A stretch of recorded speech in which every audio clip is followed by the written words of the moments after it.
रामकृष्ण परमहंस नरेंद्राला सांगावं, नरेंद्रा पवहारी बाबांची एकदा भेट घे. सांगितलं त्याप्रमाणे भेटीला जायचं होतं, पण सगळ्या जे काही समोर कार्य पडलं होतं त्या कार्याच्या भरामध्ये त्याचं विस्मरण पडलं.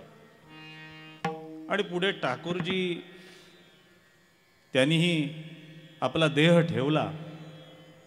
आणि नंतर एक दिवस लक्षात आलं नरेंद्रांच्या की ते पवहारी बाबा, पवहारी म्हणजे पवन हा ज्यांचा आहार आहे असे ते, त्या पवहारी बाबांचं दर्शन घेण्याकरता आपल्याला जायला सांगितलं होतं, पण आपल्या कामकाजात सगळं राहून गेलं. पण आता वेळ आहे, संधी आहे, तर जाऊन येऊया म्हणून आश्रमात येऊन पोहोचले.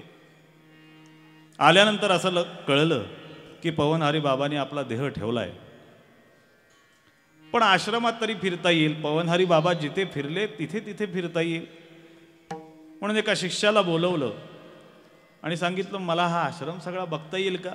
माझ्या गुरुजींनी मला सांगितलं होतं की बाबांचं दर्शन घेऊन ये, पण मला जमलं नाही. पण किमान बाबा जिथे जिथे फिरले तिथे तिथे मला जाता येईल, मला काही सांगू शकशील? हो म्हणे, सांगेन ना.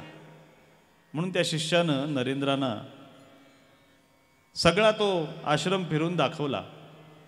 आणि तो आश्रम फिरवून दाखवत असताना नरेंद्राने विचारावं, अरे हे आपण बघतोच आहे, पण असा काही एखादा प्रसंग तुला आठवतोय का गुरुजींच्या जीवनातला, जो तू मला सांगशील? हो म्हणे, आठवतोय ना, सांगतो. काय झालं म्हणे, आमच्या या आश्रमामध्ये एक दिवस झालं असं, एक चोर शिरला. आमच्या आश्रमामध्ये एक चोर शिरला आणि त्याने काय केलं, त्या बाबांच्या आश्रमामध्ये जी काही पितळेची, चांदीची, तांब्याची जी काही भांडी होती ती सगळी भांडी एका पोत्यात भरली. जे काही त्याला मिळालं पैसा अडका ते सगळं घेतलं आणि ती गोण पाठीवरती घेतली आणि निघाला. आणि निघता निघता झालं काय, याचं वजन इतकं झालं होतं, निघताना त्याचा पाय सहज बाबांना लागला. बाबांना पाय लागल्यामुळे बाबा जागे झाले, बाबा उठून बसले. आता बाबा उठून बसल्यानंतर हा घाबरला, कारण पवन हा आहार ज्यांचा होता, पण तब्येत मजबूत होती. कारण का, त्यांना माहिती होतं, उत्तम सेवन शीतळ कंठासी. त्यामुळे घाबरला, पोतं तिथेच टाकलं आणि पळत सुटला.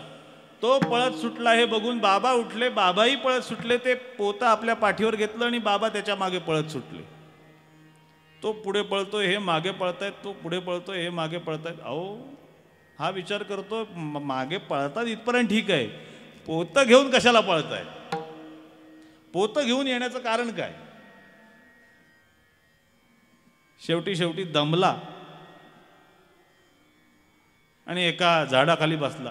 पवनहारी बाबाही आले. पवनहारी बाबांनी आपल्या उपरण्यानेच त्याचं घाम आला होता तो पुसला. आणि किती पळतोस, तूही दमलास, मलाही दमवलंस, हे घे तुझं पोतं. तो म्हणाला, अहो मी चोर आहे.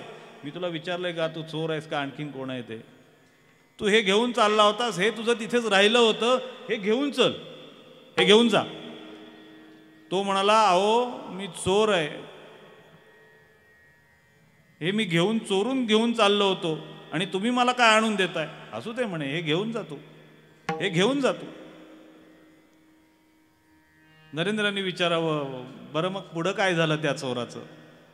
त्यांना सांगावं, दुसरं काय होणार, तो चोर तुमच्या समोर उभा आहे म्हणाला. संत हे असे असतात.